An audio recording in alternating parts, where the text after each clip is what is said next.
Item 1 on the agenda is to receive apologies for absence.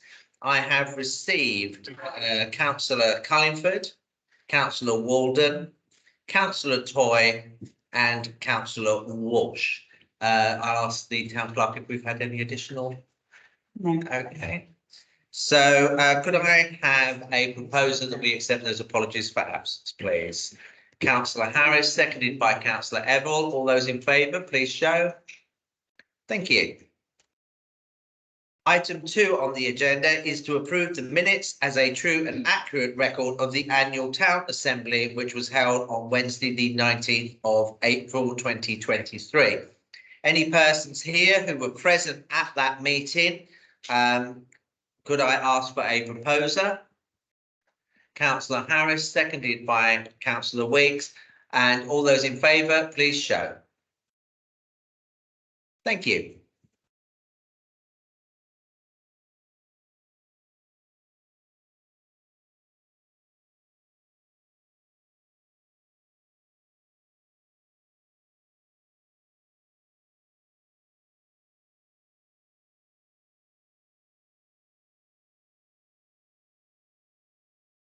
Item 3 on the agenda is for the Mayor to present the annual report of the Town Council for the year 2023 to 2024, including reports from the Chairman and also to receive presentations from local organisations listed on the agenda. A warm welcome to Gillingham's annual Town Assembly. As the 51st Mayor of Gillingham, I would like to express my gratitude to all the dedicated and hard-working councillors, staff and volunteers who have shown unwavering commitment to our beloved town. Your hard work and achievements are the foundation of our fabulous town. Throughout the past civic year, it has been an absolute privilege and pleasure to represent our town and the council at various events within the county and beyond. I have had the pleasure of attending numerous remarkable events within our town. These included Gillingham in Gear, Gillingham Live, a topping out ceremony at St Martin's, and the unveiling of information boards commemorating Gillingham Mills and the 200th anniversary of John Constable's last visit to Gillingham. These fabulous information boards were made possible thanks to the information provided by Dr. John Porter and members of the Local History Society.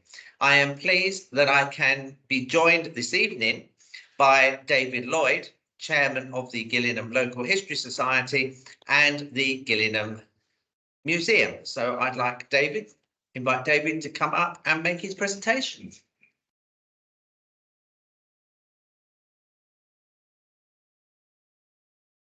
Thank you, Barry, and thank you for the invitation to be able to speak to you. Can you hear me all right at the back? Good. The Gillingham Museum is managed by committee members of the Gillingham Local History Society with assistance from a number of other volunteers. The museum is open every day from 10 to 12:30, except Wednesdays and Sundays.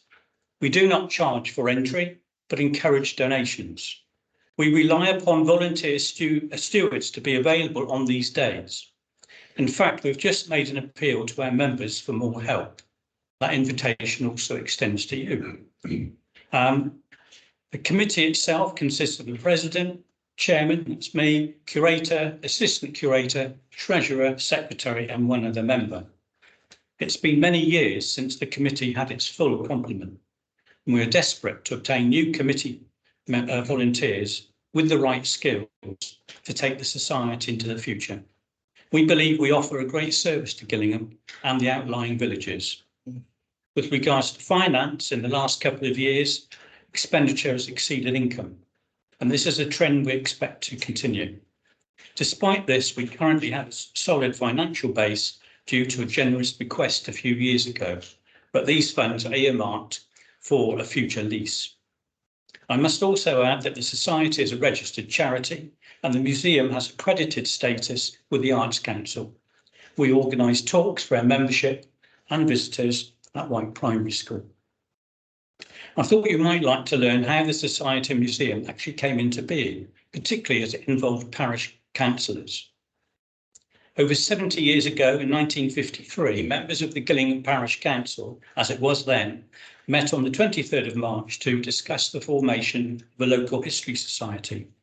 Those present were Mr. Barthow, Mr. Shute, Mr. Hayden, Mr. Samways, and Colonel Wallace. There was a positive outcome, that it was resolved that a society be formed, and that every effort be made to publicise the formation of the society, and that a meeting be held at an early date. And the following month, the society officially began at a public meeting. The first chairman was Red Shute and Jack Burt, its secretary, and treasurer Lieutenant Colonel Wallace, who was also appointed, Lieutenant Colonel Wallace was appointed on curator. It was agreed that the aims of the society are to promote the study of local history, to arrange meetings at which visiting speakers would give lectures, and above all, to establish a collection of objects of local historical value and interest and house them in a museum for Gillingham. Photo.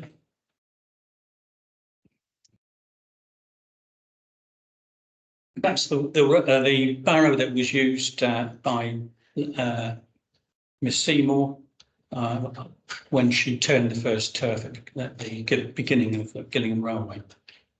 Now, the main obstacle was the lack of a museum, especially if you've got an article like that. However, offers of objects were received, including that of the Freem collection of local artefacts. These items were housed in a room of the then secondary modern school. Colonel Wallace, brother of the famous Barnes Wallace, campaigned hard for a museum. He was eventually rewarded when Mr. Samways, the local chemist, donated his cottage property in Church Walk to the Society for its museum. After many months of intensive work and preparation by committee members and local traders, the museum was officially opened on the 6th of November 1958. Photo. And here we are in Church Walk. Many of you will know Sam Woodcock. Well, his father there's on the far right. Apparently, Sam was actually there as a youngster. In 1987, the Society was aware that a new library was being mooted for Gillingham. The Society suggested that a museum be incorporated into the plan. And by 1991, plans for a new library and museum were being drawn up. Sponsorship was needed to finance the new museum, and with the hard work and leadership of Peter Crockett, supported by an enthusiastic committee and helped by the County Museums Advisor, the Society obtained various grants. It was about that time that I joined the committee. The estimated building costs were 110,000 plus fitting costs of 50,000. In December 93, the new museum had been built within Dorset Council's library building at Chantry Fields. The Society took possession in January 1994, and during the next 2 years, fitting out took place, but further funds were needed. An application for £15,000 to the Heritage Lottery Committee Fund was successful, and on the 26th of April 1995, Peter Crockett, on behalf of the Society, became the very first recipient in the country of a Heritage Lottery Award for Gillingham Museum. I would also add that the next person who came along was somebody representing the Churchill Foundation, and they collected about £3 million. Photo next.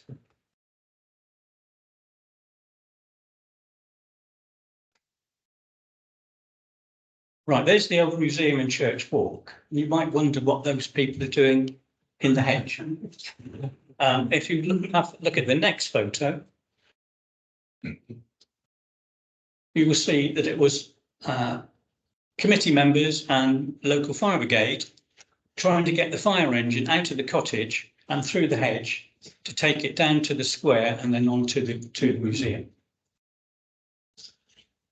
The fire engine dates from 1790, by the way. Next.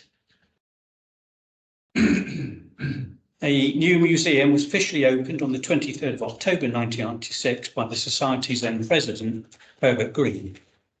Great reward for Peter Crockett, who put so much time and effort into the project over a 6-year period. The main features of the museum, as many of you will know, include the 1624 map, railway barrow, fossils, the fire engine, constable display, next photo,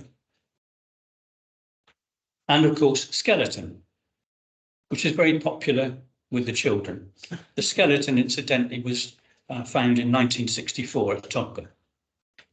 Next.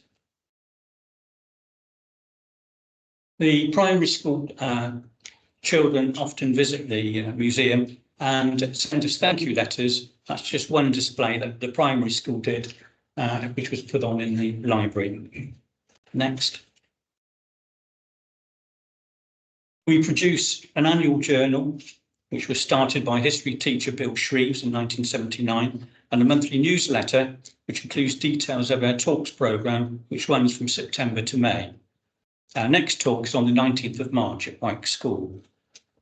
Peter Crockett and myself have had books published, and those have been followed by books written on the Gillingham Forest, Gillingham School, and the town history by Assistant Curator John Porter.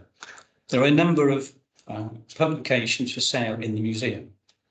In 1997, excuse me, the first website for the Society Museum was launched, and the latest version features World War I soldiers named at the town's war memorial. Next. This will be familiar from the your annual report. In 2023, the Society assisted the Town Council with 2 new notice boards at the Town Mill and John Constable. This is the John Constable one on the edge of the meadow, and the Mill one is on the other side of the road near the river on the bridge. And sorry to say, Jude, I don't know whether anyone's mentioned it to you yet, but it's actually placed facing the wrong way. But I'll talk to you about that another time. Now, I've mentioned the main features of the museum, but I'll finish with some recent examples of items we receive and store and exhibit when we can. Next. On the left is a copper kettle made by local resident Harry Fisher of Bay Road in the 1920s. He did, in fact, work in Staple Road in the dairy, but I think because he was a skilled person, he made that for private use. And the photo on the right is a walking stick covered in beads sent home to Gillingham from Africa during the Second World War by a soldier for his wife. Sadly, the soldier, Albert Hunt, was taken prisoner and subsequently died in tragic circumstances. Next. Complete contrast, we've got a poster there, a Thomas Hudson poster of 1875, which was passed on to us by the local family. Just escapes me for the minute. But what was quite interesting was that I looked into this. It said it's to do with the property of Mr. James Martin. Well, with a bit of digging, I discovered it was my great-grandfather. It's quite interesting.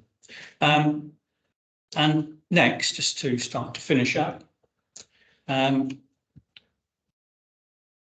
this is a museum in our twin town, Llanwbl, and it's an anatomy museum with models created by Dr. Ozu. And this next photo will show you the sort of exhibit that's contained in there. A bit different than getting a museum, but very famous models, very well known over the world.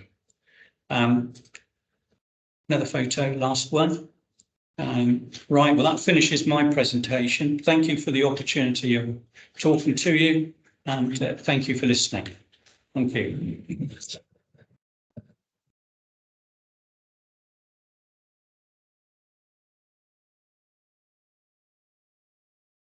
Thank you, David. The council remains steadfast in its commitment to providing and maintaining accessible public open spaces throughout the town for the benefit of all our residents. For many years, we have worked in collaboration with Gillingham Action for Nature Group, or GAN, and the Dorset Wildlife Trust, preserving and enhancing the biodiversity of our public open spaces. In July 2023, the Town Council once again received Green Flag Awards for sites at Rollsbridge, Loddon and Shires Gate. These awards represent the national quality mark for parks and green spaces. We are very proud that the Town Council has been awarded green flags each year since 2016. This is a testament to the hard work and dedication of the Council's grounds team and the support of volunteers from GAN, demonstrating a collaborative approach to maintaining and enhancing the town's environment. Also during 2023, the Town Council teamed up with the Riverfly Partnership, a network of organisations actively involved in monitoring the rivers within the town. This initiative centres around the early detection of fluctuations in river water quality, thus monitoring the health of the rivers. We are looking forward to continuing to work in 2024, and it gives me great pleasure to introduce Crockett and Sonia Ward, who are going to tell us more about this fabulous work.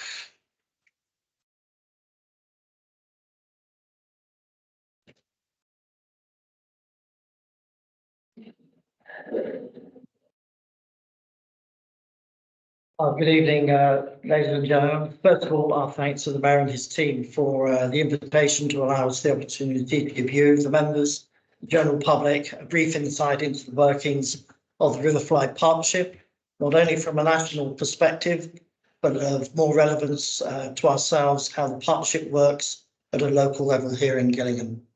My name is Jack Crockett, my colleague Sonia Ward. We're Riverfly Partnership volunteers, and we do the water monitoring in and around the town of Gillingham.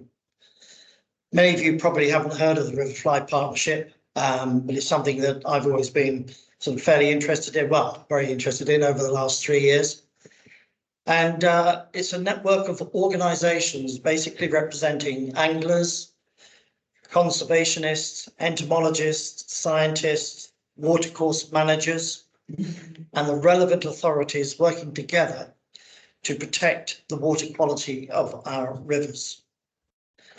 One of the ways that we do this is having a further understanding of the riverfly population, which sounds quite weird, but it's extremely important to the quality of the river water. This is to help conserve riverfly habitats, which in turn benefit other mammals, fauna and flora that need this type of environment to survive. Basically, myself and Sonia, we've been given the River Loddon to monitor because it is being flagged as a river of concern. When I say a river of concern, this doesn't necessarily mean from a pollution perspective, even though our work can identify an occurrence, but it is because of the feast and famine characteristics of the Loddon as far as its water levels are concerned. It is either in flood, which I think all of us are probably aware of. We've seen it happen several times, or it runs dry very quickly during the summer months or through drought conditions. And this can have a devastating effect on the invertebrate population in the Loddon's riverbed, which we monitor together. There's some of the beasties up there that we have to look for. They don't bite, by the way. These marked fluctuations in water levels do make it difficult for Sonia and myself to do a monthly inspection, which is what we try to do throughout the 12 months of the year, as we have to be aware of our own personal safety and responsibilities when entering the river. The training that Sonia and I have received, we're referred to by the Riverfly Partnership as civil scientists, and those words are in very, very small letters, believe you me. And we have received certificated training from the Riverfly Partnership team down at Forston, which is in Dorchester, for carrying out the monitoring work that we do and for submitting the reports we make to our lead coordinator following a site visit. All the information is recorded using a standardised document developed by Riverfly Partnership, which appears on the Cartographer National website once our reports have been authorised by our lead coordinator, Mr. Angus Menzies. As far as the cartographer side of things is concerned, Each monitoring site throughout the UK, well, throughout England, I should say, has its own national grid reference, and the data that we collect is submitted to the cartographer website, which is a dedicated site for national monitoring programs. Cartographer then share this information with the network of partners that I have already mentioned. What we do, well, we monitor the same site on every visit, and what we're looking for are the invertebrates living in the riverbed. We basically trawl the riverbed, we empty the contents into a bucket, it's extremely scientific, and then sift the contents, hopefully finding the river invertebrates that we are looking for. We identify each species and place them in separate compartments in the sampling tray, and then we have the task of counting the numbers. These invertebrates remain in water at all times, so we're very careful about protecting them. This collection of long-term biological data can be used to inform statutory agencies under the Water Framework Directive. And some of you may be familiar with the Water Framework Directive, but it's basically looking at flood risk assessments, it's looking at estuarial situations as far as the rivers going out to sea is concerned, up to about a mile from the shore, and also for other uses by water sport bodies, etc. So it's quite a wide directive. What we can look for in the river is danger signals. If we receive or record, I should say, a significant reduction of species when we do the count, there is a system in the report that we do. There's a scoring system which will automatically flag a warning to our coordinator that there's a problem, who will then instruct us to do another check within 24 to 48 hours to confirm our initial findings. If this is confirmed, the appropriate body is alerted, and this case will primarily be the Environment Agency, and they have to attend within a certain time frame to make further investigations and see what the cause is in the river. And that can be from anything. The sudden loss of invertebrates in the river can be a strong indicator that pollution has occurred. So by recording their numbers regularly, this becomes an important measuring tool. Just to substantiate the type of accident that can happen or that can be identified by the Riverfly colleagues. One of them up in Yorkshire on the Bradford Beck encountered such a problem. He raised the alarm, was reported to the appropriate body by his lead coordinator. And as a result, Yorkshire Water were found guilty of polluting the river, and they were fined £1.6 million. It's not our job to take that on, as you can understand. It's purely us reporting on the invertebrates in the river that triggered the alarm, which then caused this investigation to take place. It was another body that took on the task of speaking with Yorkshire Water. Much of the work that we do, Sonia and myself, we wouldn't be able to do it without the cooperation and the support of the landowners and the riparian owners, such as Gillingham Town Council, who through their excellent estates management team, I've had the pleasure of working with Simon, the manager, and Martin, his assistant manager, looking at potential new sites on the Shreen and the Stour. We're very, very keen to look at all three rivers coming into Gillingham, because they're all independently, we can independently measure each one to find out where the quality of the water is, and it gives us a good guide as to which river is suffering. We know it's the Loddon that's the primary importance at the moment. We are hopeful that this will lead to us getting the green flag to include both these rivers in future monitoring work. On the Loddon site that Sonia and I work, the landowner has created, in conjunction with Dorset Wildlife Trust, a wetland area which has been designated, or designed, I should say, to hold water more effectively and slows down the release of this water into the Loddon,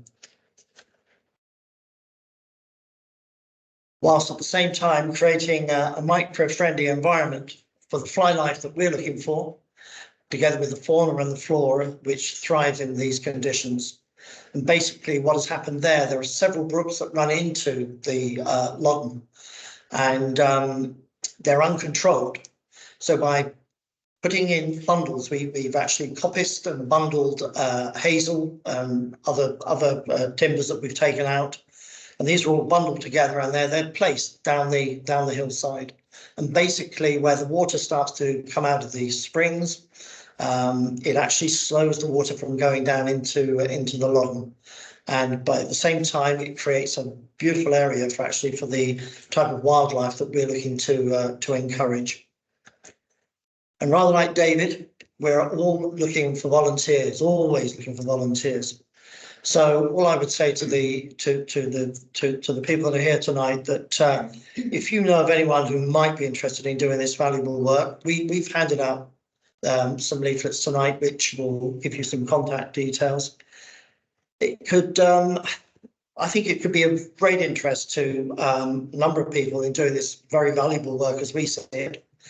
It could give them a new and a rewarding interest to be involved with. And for example, one of the things that I would love to see students at the comprehensive school, doesn't matter whether it's Gillingham or Stir, doesn't really matter where they come from, they might be studying for a career in environmental science, which is, I think, the top of the agenda throughout the world, one way or another. And I believe this could give them an ideal opportunity to do some practical field work in line with the Riverfly partnership. We do get very serious training. We have all the safety measures that we have to take into consideration as far as entering the river is concerned. Lyme's disease, all the things that we have to look out for when we're doing the studies. So I can assure you that we do take, we're very, very keen to make sure that everyone is aware of their responsibilities in that direction, and we've received all the necessary training for carrying that out. So I will finish on that particular point. I'd like to thank you all for listening, and I hope it's been of interest.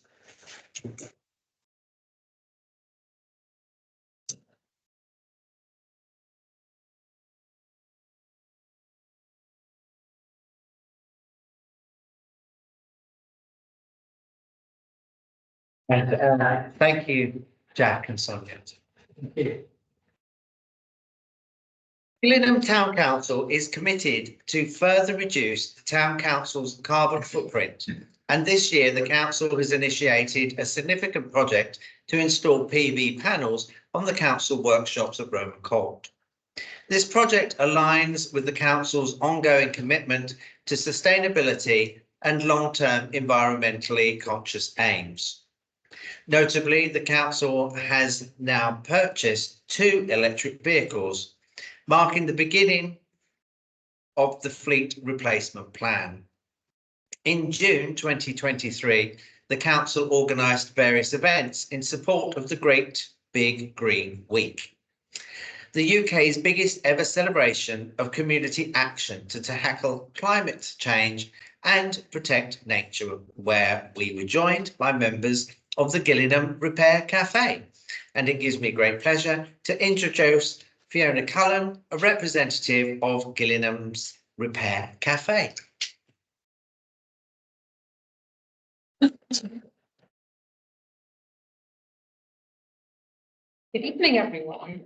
Thank you, Mr. Mayor, for inviting the Repair Cafe to speak about our work a bit tonight. So what is a repair cafe? Well, essentially, it's somewhere that you can bring along anything that's broken, that it might not be economically viable to take to, you know, any of the usual repair routes, because increasingly things are made as cheap as possible, and you know, there's people just throw them away when they come to the end of their natural life. So the idea of the repair cafe is to help prevent things going to landfill, and you know, to give things a second lease of life. So the Repair Cafe movement, the first Repair Cafe was in Amsterdam in 2009, and out of that was born the Repair Cafe International Foundation in 2011. And since then, they've been helping groups all over the world to set up their own repair cafes. So way back in 2019, Annie, who is one half of our meet and greet duo there, she went to a repair cafe that was held in at the Rising Sun. And there she met Stuart, who is one of our amazing, talented fixers. And they decided that it would be great if we could have something similar in Gillingham. So we had a meeting at Rivers Meet, and Anne Hitchcock kindly offered us some room at the Slade to be able to hold our first repair cafe. And so we had great plans of launching in April 2020 during the Mayor's Green Week, but COVID had other ideas, and so that didn't quite happen. But we carried on working on it. Our main stumbling block really was having the funds to pay for the insurance, because as you can imagine, people are bringing electrical things, they have to be PAT tested and everything has to be safe. So the insurance is the main expense for a repair cafe. So we were lucky enough that Three Rivers Partnership gave us a small grant, which enabled us to pay for our insurance. And we eventually were able to launch in October 2021. So we had our first repair cafe at the Slade, and we stayed there for a few months until we really outgrew the space, because just too many people came along, really, and we had a bigger team of repairers. So Eve kindly offered us some space at Vicarage School Rooms. And what we were doing kind of aligned with what she was trying to do with the Eden Cafe and various other sustainable things. So it seemed like a really good fit. And we went there and added to our team. We started with 4 fixers when we were at the Slade. So we had Stuart and John, who is our electrical fixer and PAT tester. And Peter up at the top, and another fixer called Chris, who is no longer with us, sadly. And when we moved to the Vicarage School Rooms, we added Kath, who I don't think is pictured there actually, but she's brilliant at repairing clothes. She does visible mending, and it's just absolutely brilliant. And then Jan also joined us, and she also does sewing repairs now.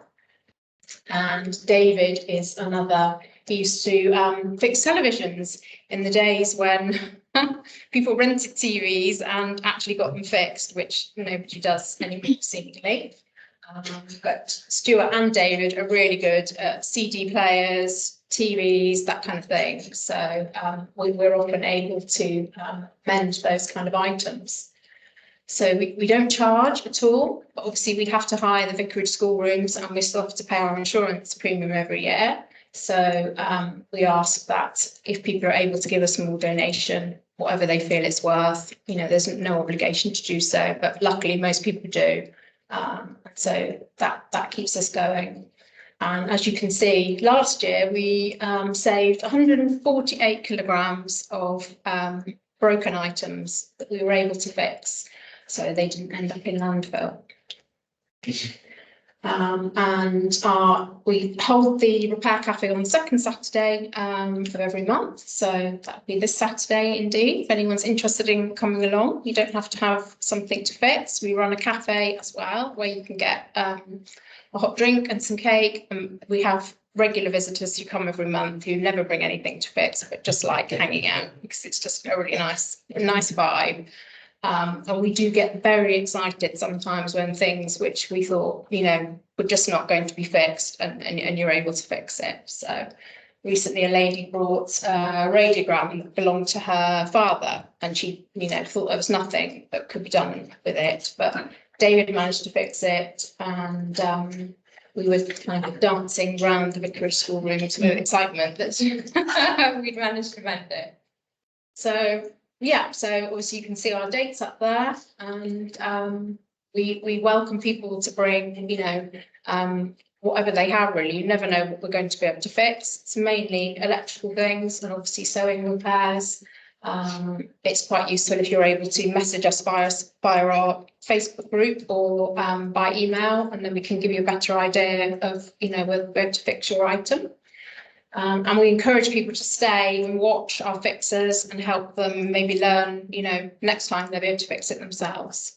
So, yeah, that's it, I think. Thank you very much.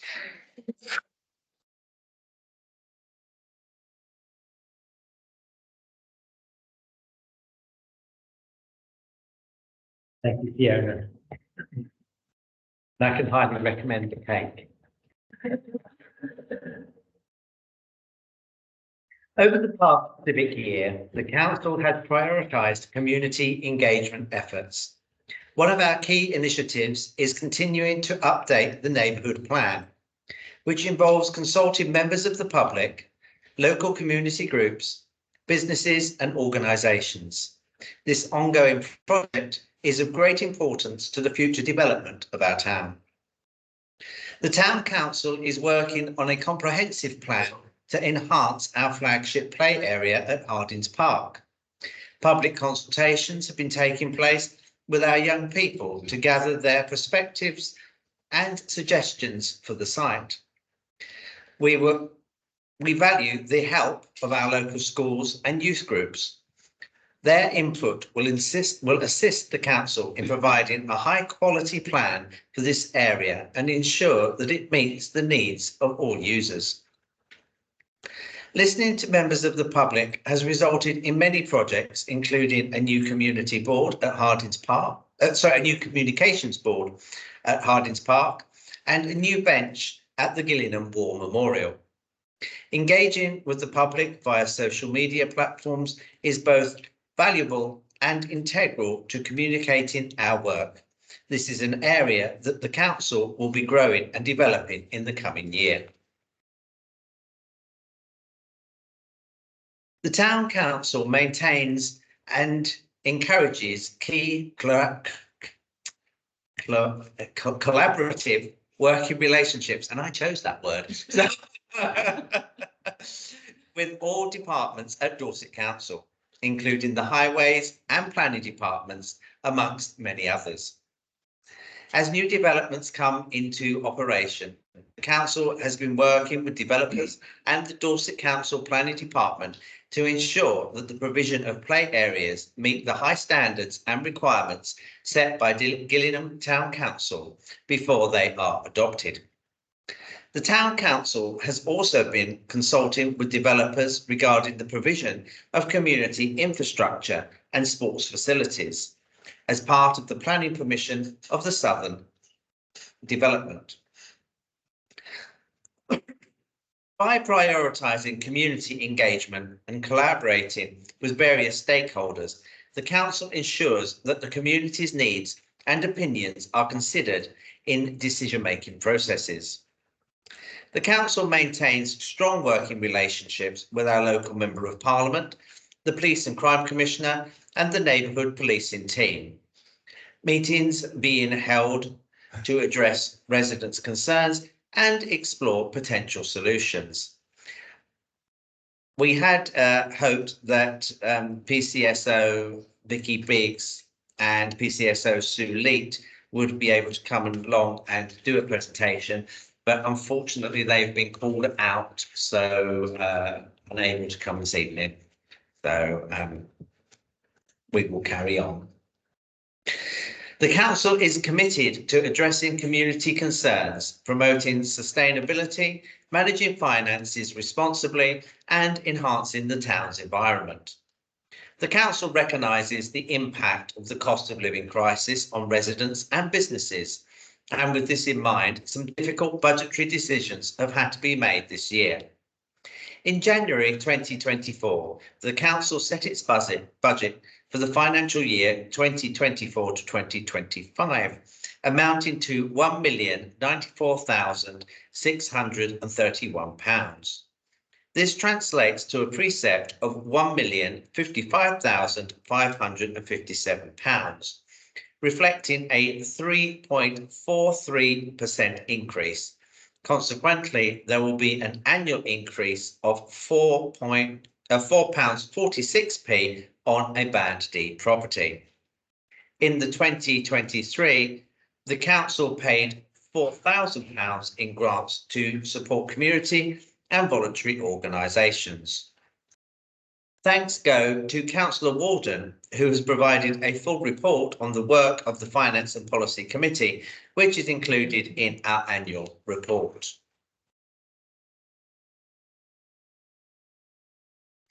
The General Purposes Committee was often referred to by one of our past mayors, the late David Milstead, as the workhorse of the council. This year, the General Purposes Committee have overseen many projects, including the refurbishment of play areas at King John Road, Fernbrook, Lodbourne, Barnaby Mead, Deer Gardens and Hyde Road. Resurfacing work at Wetherby Road play area, tree maintenance work and tree planting on various sites across the council's public open spaces. Refurbishment of council property, including repairs to bus shelters, the town hall, Chantry Community Office, the public toilet and Roman Court workshops.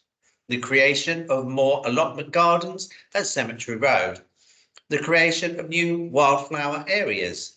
The erection of over 100 Christmas trees throughout the town at Christmas. The General Purposes Committee also dealt with traffic management issues raised by members of the public, including pedestrian safety, traffic congestion and traffic flow, speeding, nuisance parking and traffic calming. The list of work overseen by the General Purposes Committee seems endless. Thanks must go to Councillor Weeks, the Chairman, who has provided a full report on the work of the General Purposes Committee, which is included in the Council's annual report. In the past year, the Planning Committee has considered nearly 100 planning applications. Planning is a complex business and much time needs to be spent reading and researching the background to applications before our meetings begin. A report is included in the Town Council's annual report, written by the Planning Committee Chair, Councillor Pothecary. Thank you, Councillor Pothecary. Finally, I would like to thank the chairs of our 4 standing committees, Councillors Pothecary, Weeks, Walden and Culliford, their deputies and all our councillors who have worked over the past year to deliver projects and oversee the smooth running of the Town Council. Last but not least, the Town Council staff who all work so very hard to ensure that our council is one to be proud of and our town is a fabulous place to live. And that concludes the annual report. Are there any questions? No. Okay, and with that, at 8:12, close the annual town assembly. Please stay seated. I'm now going to hand over to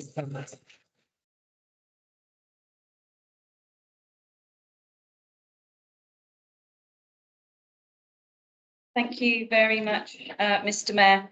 As we come to the end of this council's 5-year term of office, we'd like to take a moment to reflect upon the past 5 years. The Town Council's growth and success is dependent upon having dedicated and loyal councillors, and the successful growth of our council is the result of these people sitting here this evening, our much valued councillors. This past term of office has been challenging. During the first year, the councillors here led the response to the COVID pandemic, organising over 120 volunteers to help and support vulnerable members of our community, ensuring that they had food, medicine, help and support. During this time, the council quickly adapted to new ways of working. Online banking, online meetings and working from home enabled us to continue to work effectively and efficiently. In 2020, we applied for a public works loan and purchased Roman Court. During 2021, we completed a massive refurbishment project and moved the council's grounds team into an amazing new facility in order to future-proof the council's operations. In 2022, we celebrated the Queen's Platinum Jubilee with a wonderful civic parade and many other events organised by the councillors here this evening. Sadly, in September 2022, the Mayor read the proclamation marking the death of our beloved Queen Elizabeth II. Candles were lit, flowers were laid, services were organised and books of condolence were made available. In 2023, King Charles III was crowned, and councillors worked hard to arrange parades and events to mark this historic occasion. 2023 also marked 50 years of Gillingham mayors, and last summer we celebrated this with a special event. This council has worked hard over the past 5 years to ensure the town's public open spaces, play areas and public buildings are maintained to a high standard. The roundabouts at the entrances to Gillingham have been improved and enhanced, and the welcome signs have been upgraded. Councillors have carefully monitored the council's budgets and scrutinised the council's governance. Each councillor has been dedicated to serving our community, always putting the needs of our residents above all else. Our councillors' contributions extend far beyond just policy making. They have lent their ears to listen, their shoulders to lean on, and their hands to help whenever needed. Their genuine care and concern for the well-being of others have touched countless lives and left a mark on our town. And I'd just like you to join me in thanking each and every one of them for their dedication and commitment in serving our town over the past 5 years.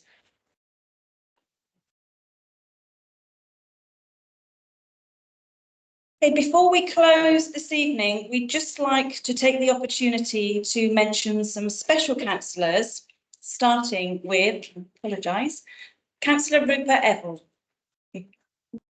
So last July marked the 25th anniversary of Councillor Evell joining the Town Council. Councillor Evell has shown absolute and unwavering commitment and dedication to the council, and very rarely has he missed a meeting during this time. Councillor Evell joined as ward member for Wyke in 1998 and was Mayor of Gillingham in 2009. He has served as Chairman of the General Purposes Committee, Chairman of the Development Control Committee, and lead member of the Allotment and Burials Subcommittee. He has also been an active member of the Finance and Policy Committee, and with many years of experience in dealing with budgets and financial matters, has advised and guided the council in delivering a well-balanced service to our community. Councillor Evell even volunteered to go in the stocks to raise money for the local scout group. That's commitment and dedication far above and beyond. The significance of his work on the council and the subsequent impact on our residents is a wonderful testament to his generous and giving nature and hard-working attitude. This length of service is a commendable achievement and one which we are all incredibly grateful for. It is with great pleasure that the Mayor is going to present a certificate of appreciation for 25 years of service to Councillor Rupert Evell.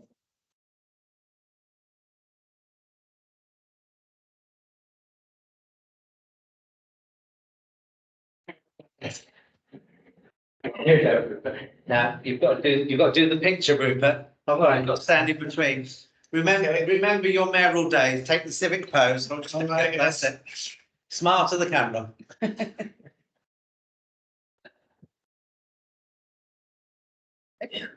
Thank you. Well done, Rupert. Oh.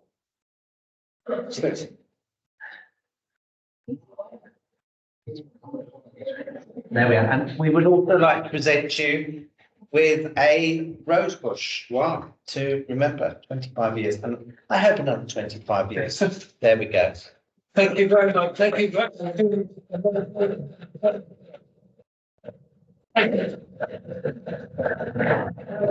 Please. One, please. Yeah. Oh, okay. Right. Absolutely. You should be Well, this was a real shock. Come here. You can see this is well rehearsed. Yeah, I had absolutely no idea this was coming, so.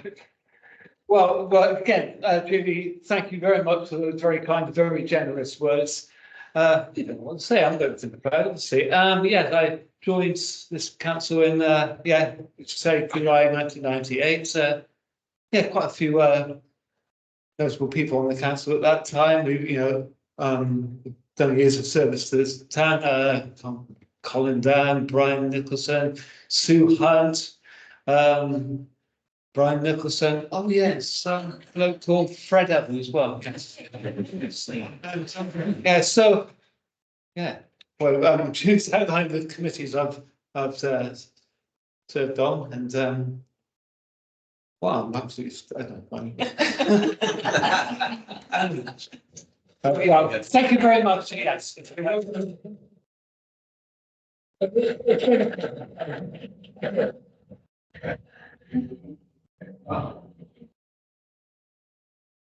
But Councillor Ebel isn't the only councillor who has completed 25 years of public service. Councillor Apothecary joined Gillingham Town Council 25 years ago, and after an incredible 25 years of service to our town, she has decided to stand down as town councillor this year. This wonderful lady will go down in history as one of Gillingham's most respected residents. Her professionalism while representing the town has been exemplary, and she has been an incredible role model. Her commitment to high standards and her dedication to the town has helped to make this council what it is today. Councillor Apothecary joined the town council in 1999 and was mayor of Gillingham in 2013.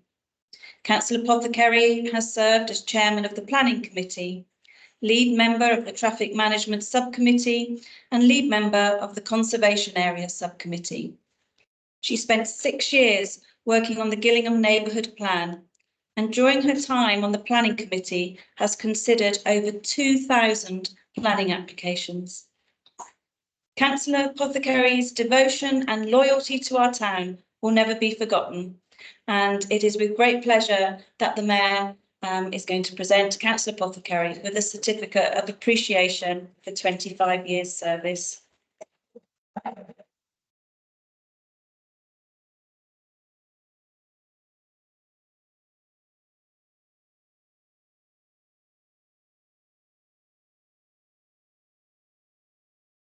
If I didn't have a cable.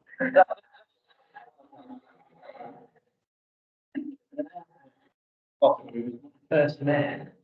The fifth plane. Thank you so much.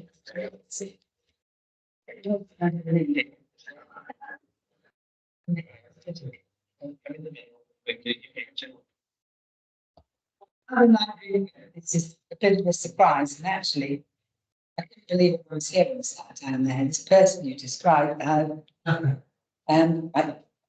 bit moist-eyed, and thank you so much. I've so much enjoyed being a councillor here, but you know that because I tell everybody, and I try and press other people, Roger, into joining the council because it's such a worthwhile thing to do. It's our town, it's a lovely town, and apart from being such a friendly town, you know, we're a real community, and so to play your part as a town councillor is, yes, it's a privilege, but it's so rewarding as well. So I'd like you to spread that word. Thank you so much for your kindness. Sure. Thank you.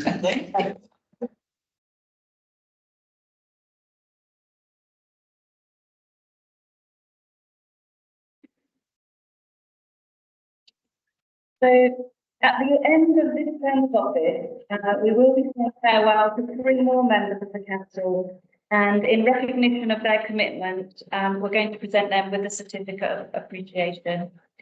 Firstly, Councillor David Wolf. Unfortunately, he can't be with us this evening.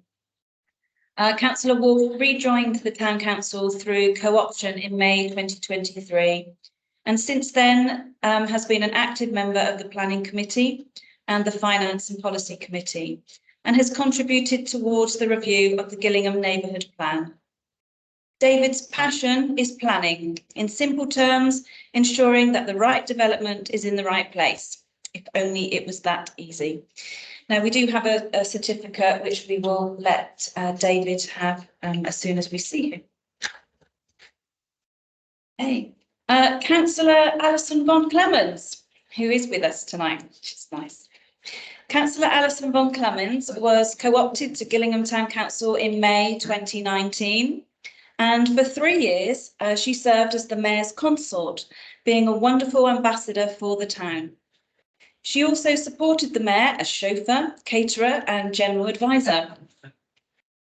During her time as a councillor, Councillor von Clemens served as a member of the Finance and Policy Committee, the General Purposes Committee, and was lead member of the Traffic Management Subcommittee. She was also an active member of the Festive Lights Subcommittee and enjoyed taking part in the town's Christmas event, as you can see here. On behalf of the Town Council, we'd like to thank you for your service to the town, and the Mayor will present you with a certificate of appreciation. At this point, I declare a non-pecuniary interest in the stand-up relationship.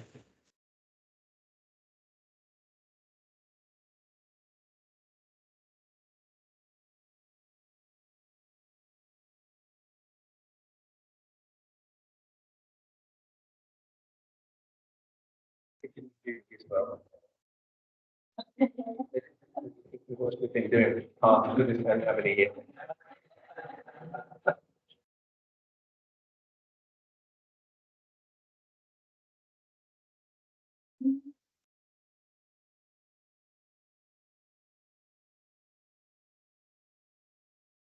I'm looking out to see if I can see Councillor Graham Porter, but I don't think he's here, is he? No. Okay, so lastly, Councillor Graham Porter. Councillor Graham Porter was co-opted onto the Town Council in November 2018, originally as a representative for the Town Ward, before becoming the councillor for the Milton and Stour Ward following the elections in 2019. To say Councillor Porter's time as a Town Councillor kept him busy would be an understatement. Since 2018, he has been a member of the Finance and Policy Committee and the General Purposes Committee. And he has been an active member of 17 subcommittees and task and finish groups.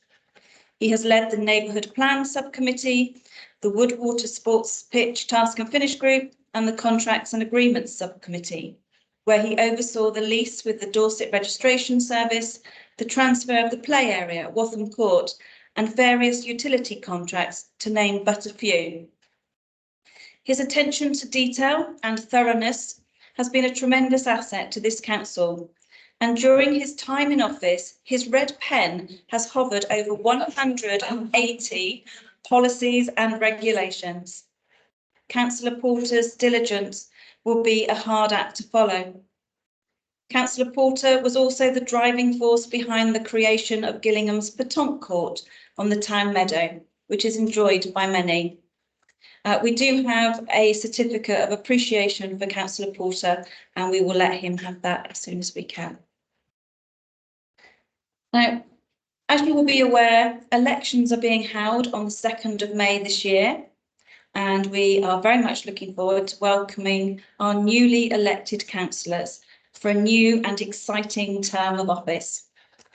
So finally, I would just like to thank you all for joining us this evening and wish you all a very safe journey home.